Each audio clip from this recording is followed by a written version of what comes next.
충남 홍성의 한 시내버스 기사가 빠른 초동 조치로 소중한 생명을 살렸습니다. 심정지 환자 발생 시 대처법, 잠시 후 전해드립니다. 부산의 한 방파제 앞 해상에 추락한 익수자를 해경이 긴급구조하였습니다. 익수자 발견 시 행동 요령, 잠시 후 전해드립니다.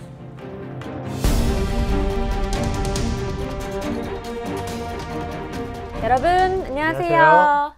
긴급구조 시간입니다. 저는 여러분의 안전을 책임지는 소방관 이금정, 해양경찰 이종혜입니다. 네, 종혜 씨. 네. 벚꽃이 다 떨어졌어요. 그러니까요. 종혜 씨가 벚꽃 엔딩을 불러줄 때가 엊그제 같은데 네. 그래도 좀 아쉽다는 생각은 들었는데 그 자리를 또 푸르른 나뭇잎들이 채워주니까 너무 예쁘고 좋더라고요. 어떠세요? 네, 맞습니다.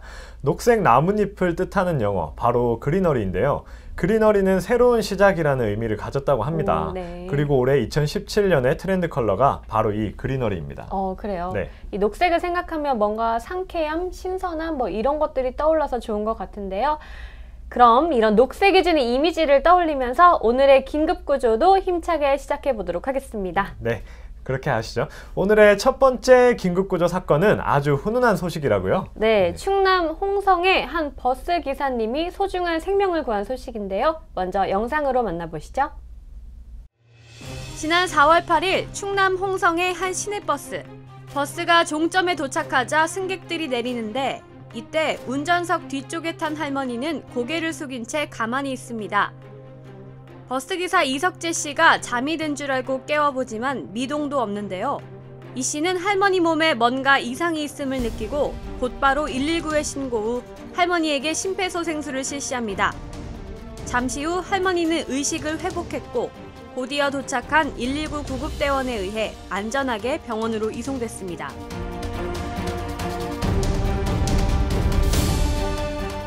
화면으로 봤을 때 저도 그냥 잠이 드신 줄 알았어요. 네. 버스 기사님이 신속히 대처를 안 했더라면 정말 큰일 날 뻔했네요. 네, 항상 어떤 일이 벌어졌을 때 가장 중요한 것이 신속한 초동 조치죠.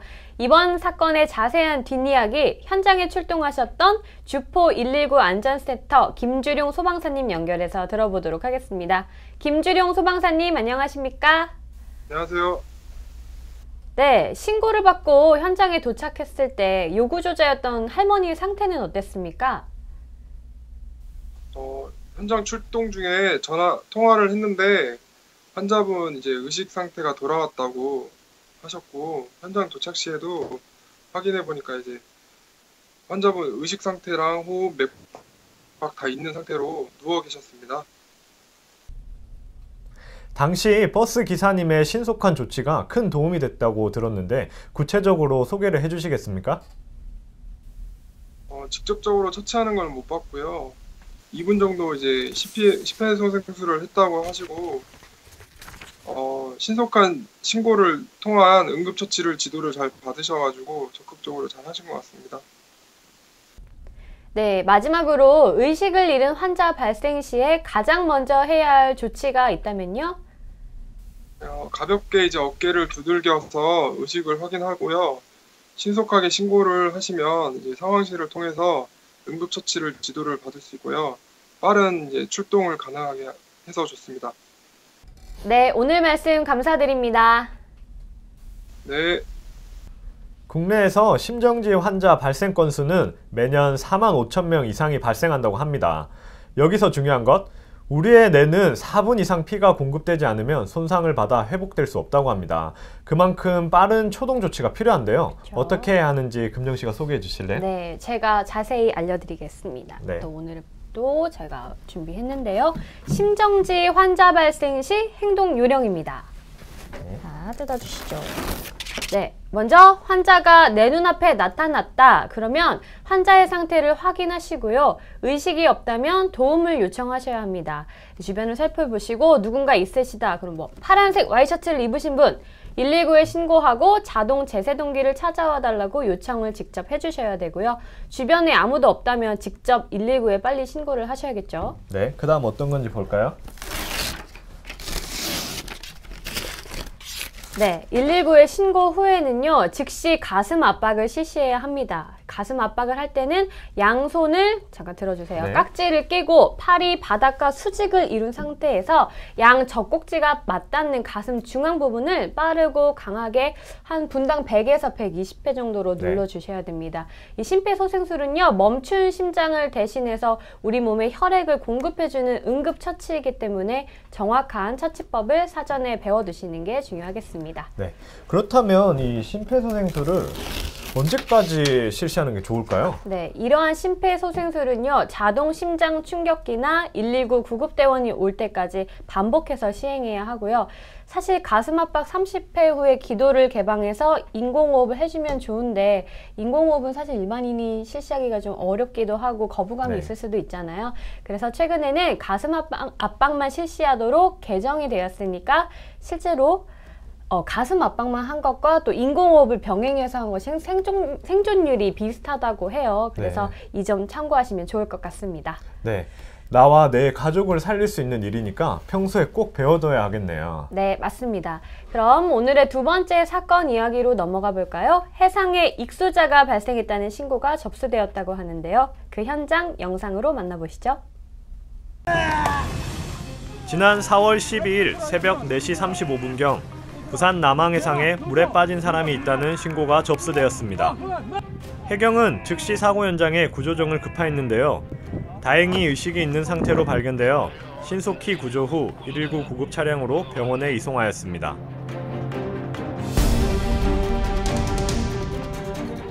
네, 새벽 시간에 발생한 사고라서 누군가의 신고가 없었더라면 큰일 날 뻔했겠습니다. 네, 다행히 인근에 정박 중이던 러시아 선박 선원이 익수자를 발견해 신고를 했습니다. 천만다행이죠. 네, 이 새벽 시간에 왜 바다에 빠지게 된 걸까요?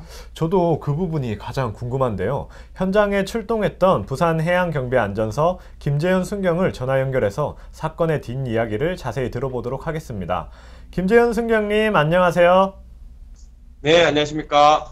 네, 반갑습니다. 그 새벽 시간에 신고가 접수되었는데요. 당시 요구조자는 왜 바다에 빠지게 된 것입니까?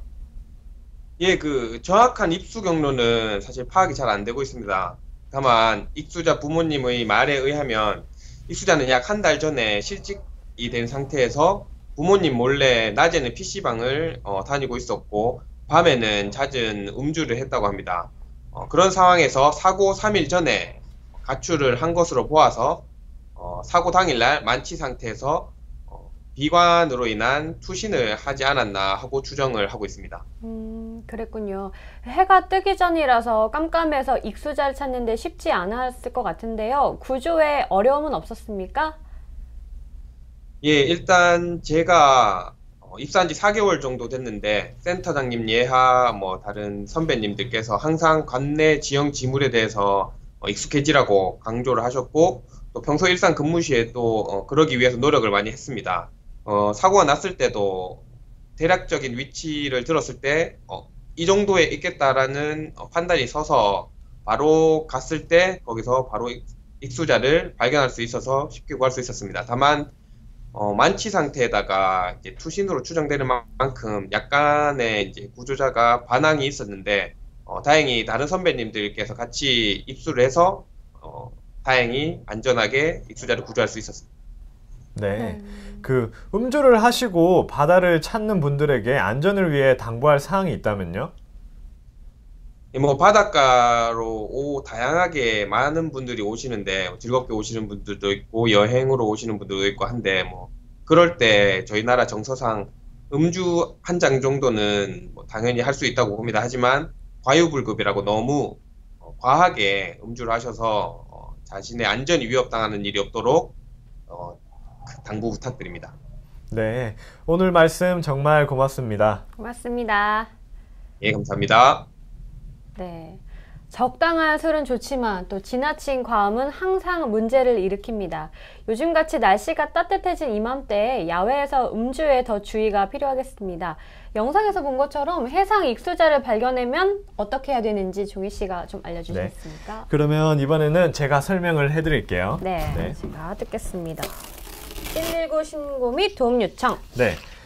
익수자 발견 시 행동 요령. 첫 번째는 119 신고 및 도움 요청입니다. 익수자가 있다고 해서 성급하게 물로 뛰어들면 더 큰 사고를 당할 수 있기 때문에 네. 먼저 신고를 하는 게 중요하다고 할 수 있습니다. 네, 그렇군요. 네. 두 번째 듣겠습니다. 주변에 던질 수 있는 물건 찾아볼 것. 네.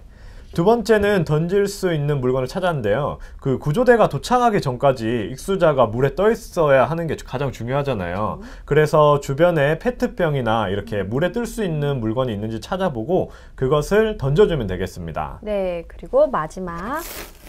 구명도구를 활용한 구조라고 써 있습니다. 네, 아까도 말씀드렸지만 일반인이 물에 직접 뛰어드는 건 위험할 수 있습니다.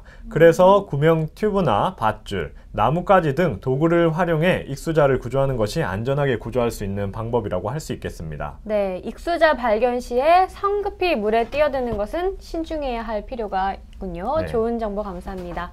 네, 어느덧 긴급구조 마칠 시간입니다, 네. 조은 씨. 제가 행사 하나 소개해 드릴까요? 네. 혹시 국제소방안전박람회라고 들어보셨습니까? 아, 네, 들어봤어요. 저도 이제 작년에 처음 갔는데요. 네네. 엄청 좋더라고요. 안전에 아, 대한 것도 많이 그래요? 있고요. 네, 맞습니다. 올해로 14번째로 맞는 국제 행사고요. 바로 다음 주입니다. 4월 26일부터 28일까지 대구광역시 엑스코에서 개최가 되는데요. 이 국제소방안전박람회는 국내 유일의 소방안전중심 종합박람회이면서 세계 5대 박람회입니다. 무료로 누구나 체험하고 즐길 수 있는 행사니까요. 시간 내셔서 꼭 참여해 주시기 바랍니다. 네, 우리나라에서 이런 국제적인 큰 박람회를 매년 개최한다고 하니까 기대가 또 되네요. 저도 주변에 많이 알리겠습니다. 네, 고맙습니다.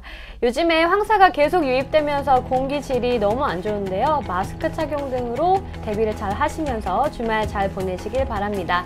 그리고 직접 촬영하신 사건, 사고 영상이나 긴급구조에 대한 의견이 있으시면 언제든지 국민안전처 페이스북이나 안전한TV 게시판을 통해 남겨주세요. 저희는 다음 주 금요일 다시 인사드리겠습니다. 긴급구조 화이팅! 화이팅! 여러분 안녕히 계세요. 안녕히 계세요.